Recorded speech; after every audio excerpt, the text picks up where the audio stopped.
Ngize statement leso. Yeah. Amen. Kuze ngiye lapha emaphoyiseni. Ngiye ngoba ngifonile ngithola laba benganikazwa ngabanye laba TikTok. Yabo. Yebo baba. Kwayimi ke ngifonayo ngafonela ngase ngikwazi ukuthi ngenzela khona ukuthi inkantolo ikwazi ukuthi ithole ukuthi ngikhona ngiyakhuluma ingibize.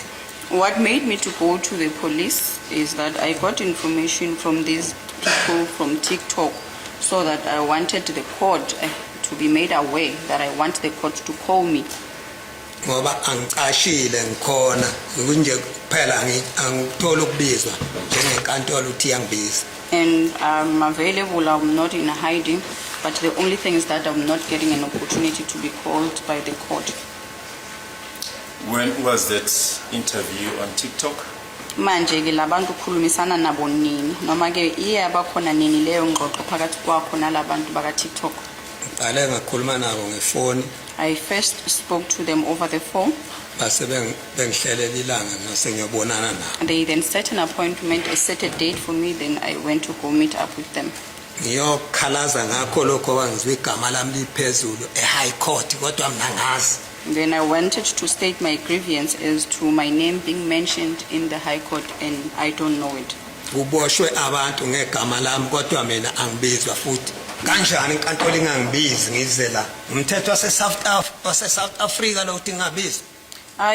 The people have been arrested on this matter, and because of my name being mentioned. So I was wondering, why was I not called? Is it a South African law or what?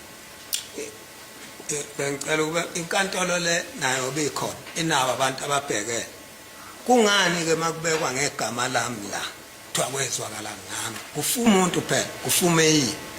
Kuthiwa kwezwakala ngami. Lithethwe icala liseliqedwe kuthiwe inyali livalwe. Kodwa mina ngingazi kodwa. Ngase ngibizwe futhi. In front of this court, the court had evidence about the killing of Meyiwa.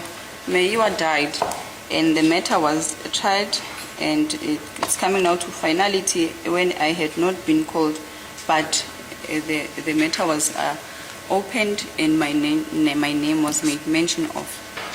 Yes, we'll get to that in a while. The interview on TikTok, was it on the same day as the day on which you made this statement? Manje ke inhlangano U1. Inhlanganiso yenu ke nalabantu noma ke inhlangano yenu nalabantu be TikTok yenzeka ngalo lona lolo suku lolo lwakamhla ka8 kuJuly nyaka 25. Yebo bakhalaza bathi uma ahlangene kanje sasa ngathi masokuqhamuka okunye izinto ezinye eceleni kwazeka ukuthi kade sila eNewcastle sikhuluma noZungu ngekhalaze beka ikhalo zakhe kanje. Yes, it was made on that day. They said to me that they wanted to make sure that if anything happens next time or the next day, they wanted the people to know that they were in Newcastle listening or hearing out my grievances. Now, did you have an interview on TikTok, or did you have an interview with someone from the print media? Manje ke waba nayo ke interview noma ke inhlanganiso lapho ukuthi ukhulumisana nabantu baka TikTok noma ke uye wakhuluma nabantu ke amaphephandaba abasebenzela mhlawumbe amaphephandaba. Ngakhuluma nalabo enganginabo bakwa TikTok. I spoke with the people from TikTok. Yes. Yebo baba.